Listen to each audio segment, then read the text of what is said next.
trying to sneak up on me? Come to slit my throat in my sleep? Pig's come to take me out, trying to snuff me out. Don't get fucking clever with me, pig. You think you're so clever.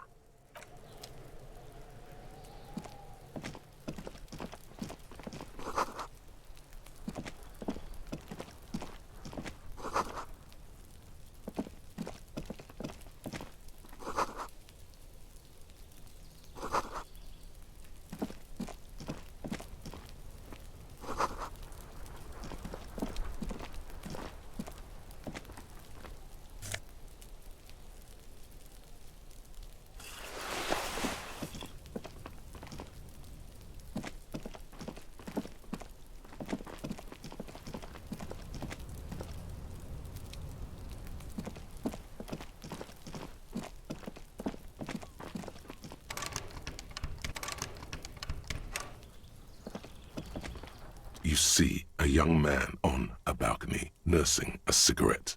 His eyes have been following you for a while. Not looking for any trouble, officer.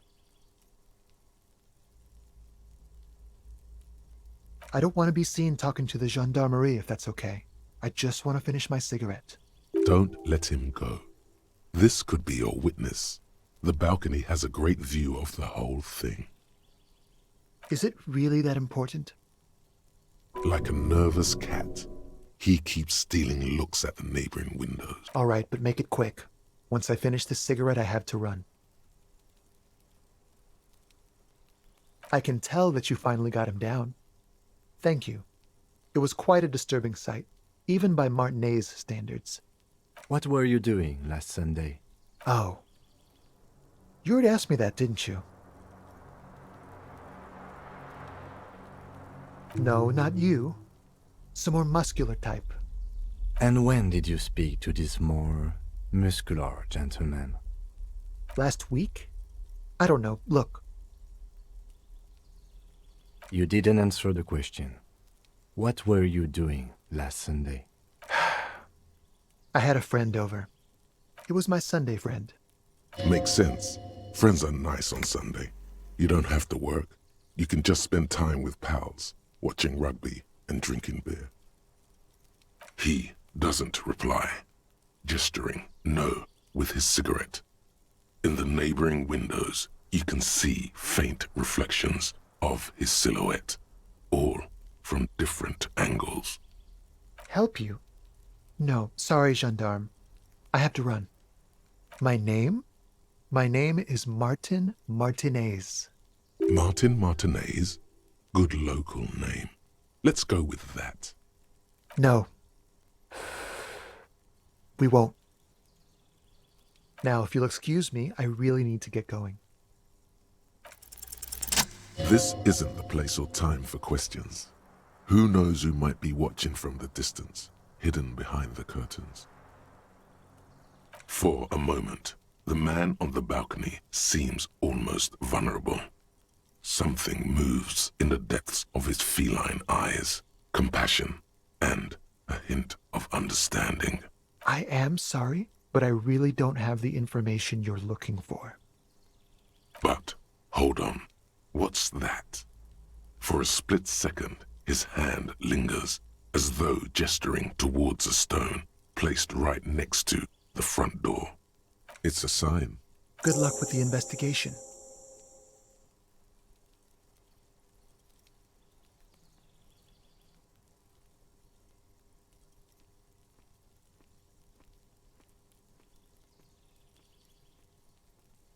He's gone. No point in running. Tenements like these often have multiple exits. If he doesn't want to talk to us, then he'll know how to hide himself. He could be a witness. Him or his Sunday friend. Either way, we need to look into that muscular type who's asking about our case. He did leave us a sign. Did you see that? He wanted to draw our attention to that stone right over there. If we find a way inside the building, we can ask around for his apartment.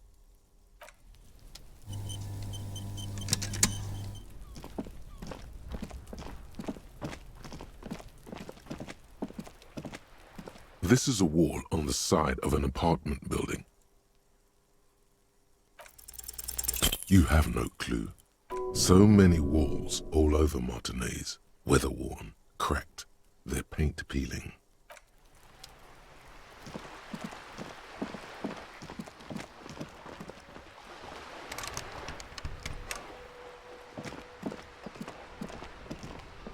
A sturdy metal door guards the southwest entrance to the apartment building. It's locked. This could be a way into the apartment building the smoking man vanished into. The door rattles against your knuckles, but there's no response. The door rattles again, but this time you hear an elderly woman's voice calling out from inside. Stop banging on the door! I'm not letting any more strangers inside. Doesn't matter who I am. Now go on, get out of here. Ha! The police? Everyone knows the police don't come round here. No, I already told you. I won't be responsible for any more strangers getting into the building. Go check the backyard door. Maybe someone there will. Backyard door? With the smoker? You already were there. Didn't work. Madame, I assure you, we are real police officers. There is no reply. Just faint, sweeping sounds inside. Good. We had enough problems with bums and drunks and thieves loitering in the hallway. You have no business here. You're well versed in the kind of threatening legalese that implies criminal liability, but in fact has no meaning whatsoever. I know my rights, and don't you marm me, boy. Miss, would it help if we offer to show you our badges? Hold your horses. I don't care about your stinking badge. Just come in.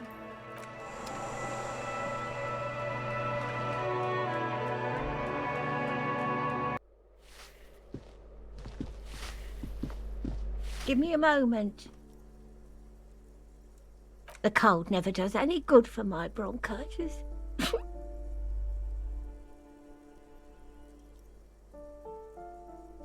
I'm fine. Fine. Don't you worry about me. You're still worried. It's very worrying. Now, what do you want from me, policeman?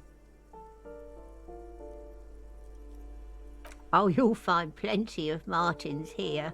Don't you worry.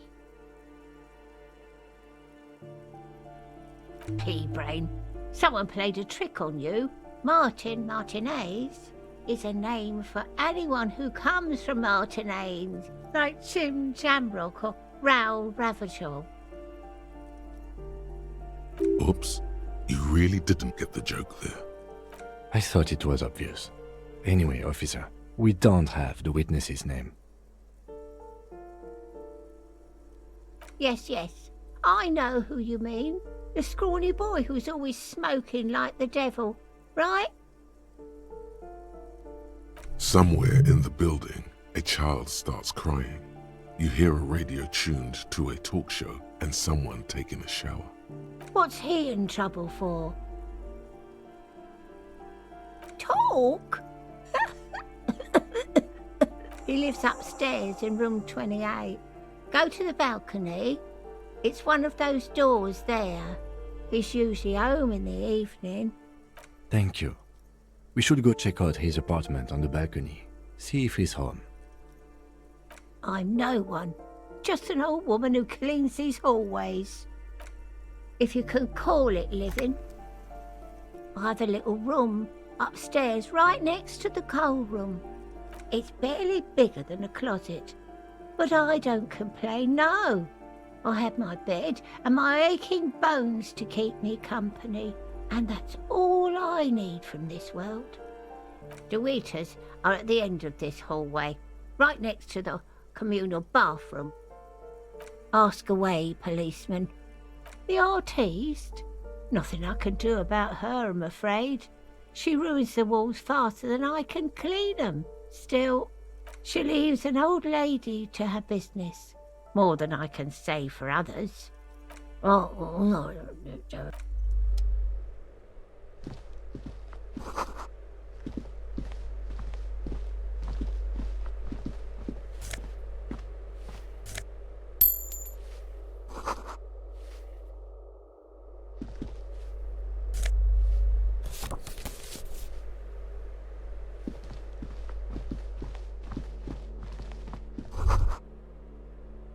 That isn't just a five-pointed star. It's an inverted white pentagram cradled in a wreath of antlers, the iconography of communism, in other words. I'll keep my armistice handy, detective. He doesn't actually reach for his gun.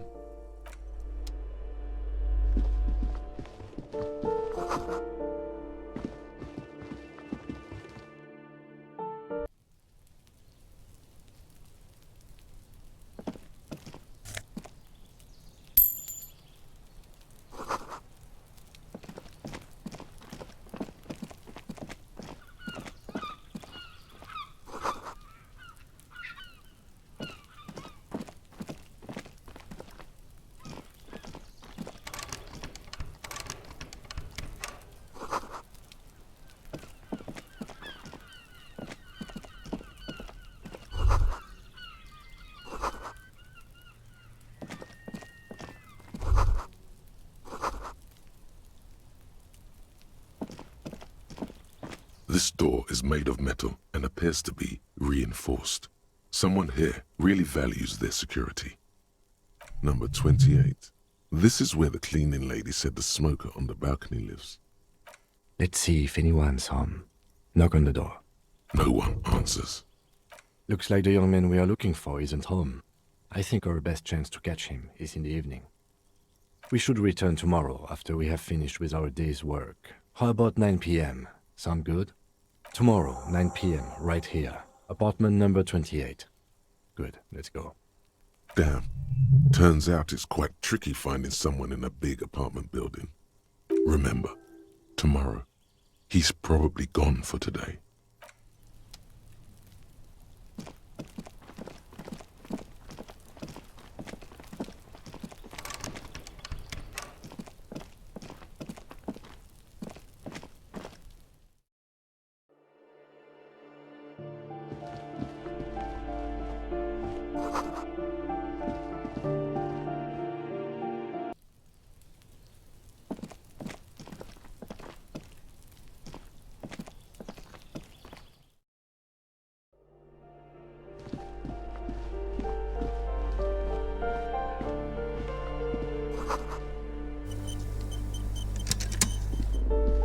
A shabby door hangs oddly on its hinges, secured to the doorframe with a safety chain. An unpaid energy bill is attached, threatening to cut off the electricity. It's addressed to Mr. Uno Doroita. And the place comes with 3 months' worth of utility bills.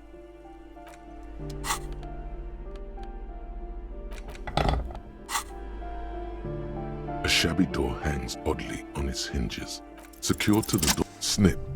The cutter goes through them like dead leaves. The links fall to the ground on the other side of the door. I know there's no stopping you, but let's at least make this quick.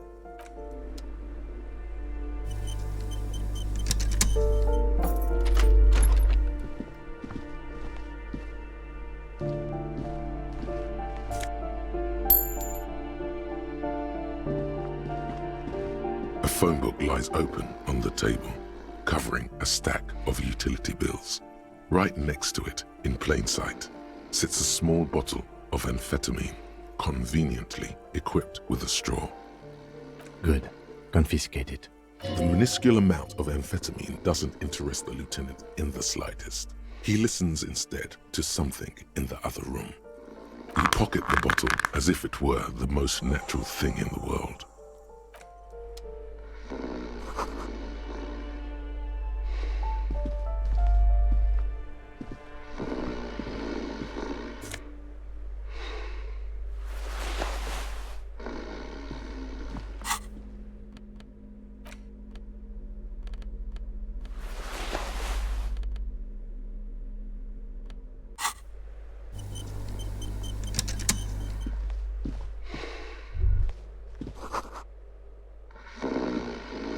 Bundle of clothes heaped on the bed, a stained parka, some towels and a duvet, some socks even. Something underneath there is breathing. It's not too late. No one's going to blame you for backing out. You don't have to do this. Just get out. Your hand touches a greasy duvet covered in cigarette burns and ketchup stains. You hear a growl. There is something alive underneath it. You see a 60-year-old, fat, red-headed man passed out from large amounts of alcohol and God knows what else. The smell of shit rises from his mouth. You don't have to take him down. He's already down. I'm afraid it is. Look, it moves. A groan rises from the man's throat, dry like a death rattle. He's trying to say something in his sleep. Well, judging by the color of his hair, I would say yes, it is. The lieutenant's right. The man's unwashed hair bears a familiar ginger tone. Even the hair on his chest is coppery. The light from the window falls into his half-open eyes. I think he's still quite bad. I mean, what he has come to. This man won't be feeding his family anytime soon. Not that he was, but at least he won't be beating his son. A pair of half-open bug eyes is staring back at you from the dark, empty, and frozen. It's clear that the person behind them is not awake. Can't you tell? It happens to exceptionally committed substance abusers. They fall asleep with their eyelids still open. Not a pretty sight.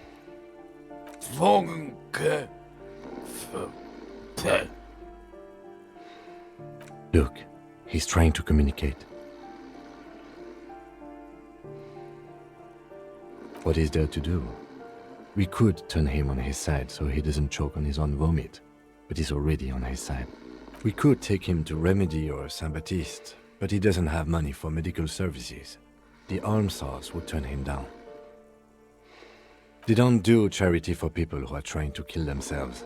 Besides, he'll be dead in a few. The pile of blankets grunts miserably.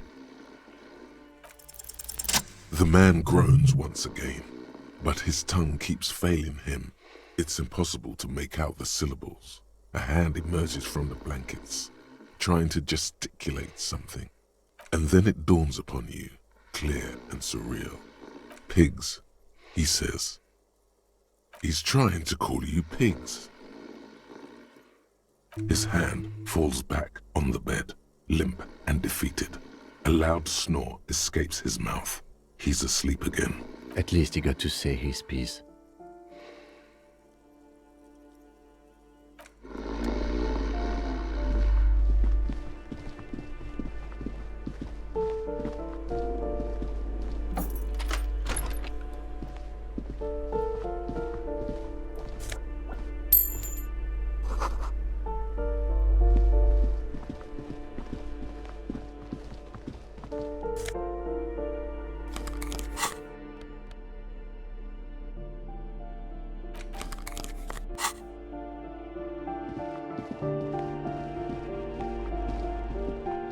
This door has been closed with a padlock.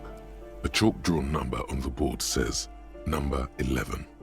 It's a solid lump of metal, but the shackle is deeply corroded. A solid pair of chain cutters would make short work of it. You seem committed to it, so go on. What are you doing? You're trying to cut the body of the lock with the chain cutters. I believe it's the shackle you mean to cut, Detective. He's just trying to help. Don't take it bad. Relax. Perhaps you should give it another go.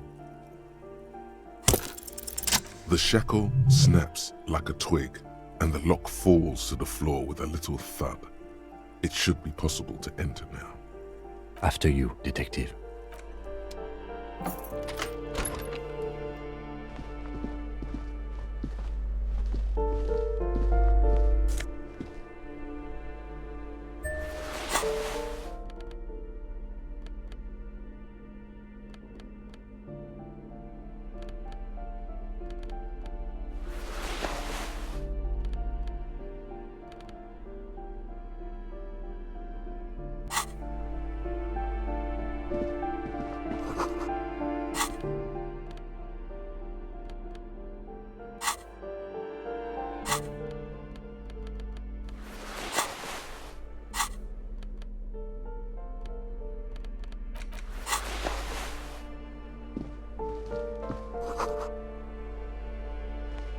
plaster cast bust depicts a middle-aged man with impressive sideburns. The name on the plinth reads Kraz Marzov. The White Star, the photos on the wall. I think we have broken into the apartment of a young communard. How fitting.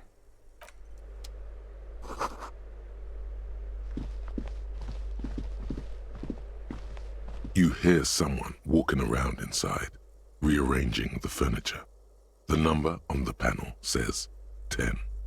The walking stops abruptly, but no one comes to the door. You can feel tension on the other side. A poor communard, from the looks of it. The room is barely bigger than a closet.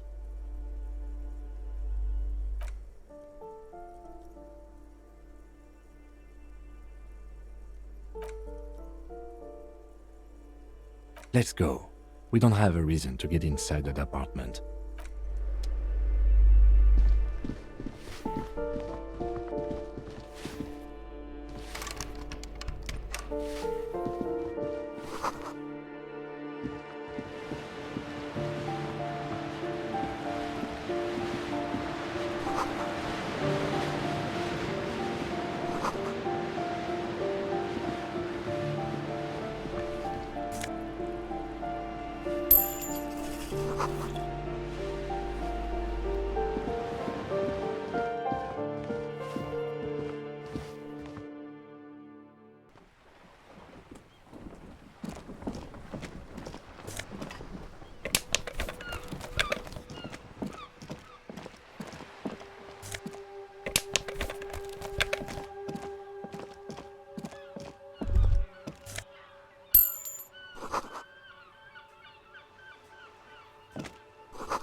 Ooh, the piggies have learned how to saunter up staircases. I didn't think you could do that with hooves. But here you are. Yeah, I can see that. Cool mutations. That smell coming from her paint bucket. It's not paint, it's heavy fuel oil. Red dyed heavy fuel oil, intended for exclusive use in government vehicles, to be precise. What did you think I was using? Aquarels? Sucked it out of a cop's fuel tank myself. Back in Jamrock. She really did it. She's proud of it too. Oh, what?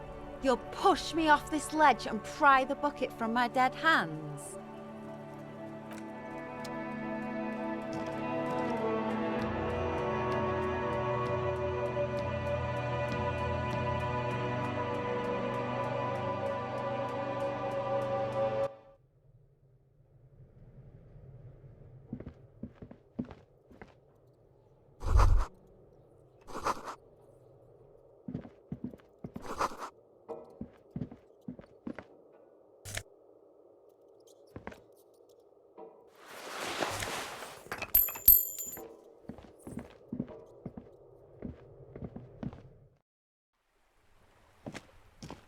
Hello again, officers.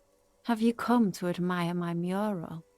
Ooh, not only have you found my address, you've discovered my biggest secret. I'm a coal miner. Does anyone in a city like this?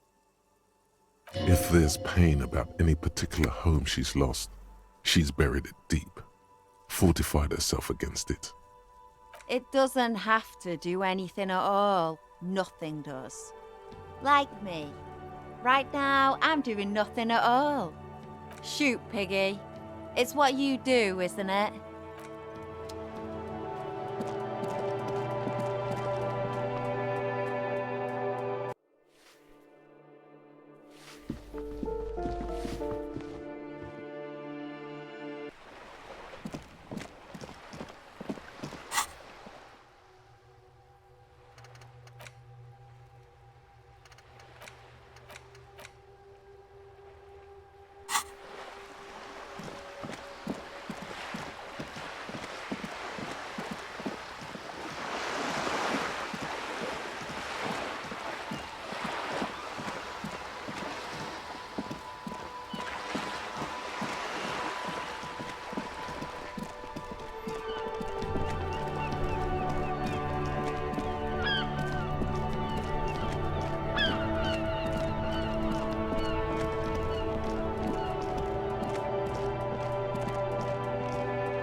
Hello, hello.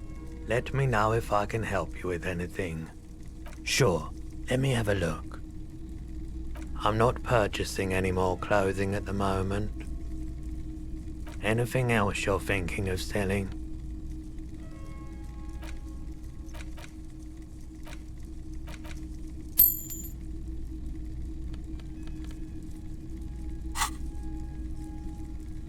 Another time, perhaps.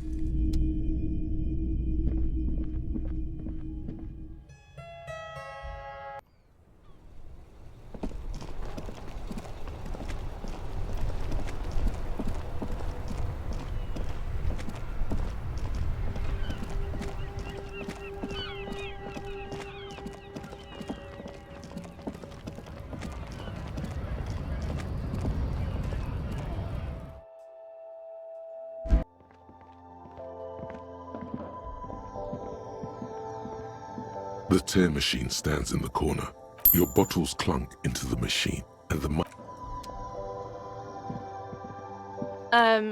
Is this about the questions again?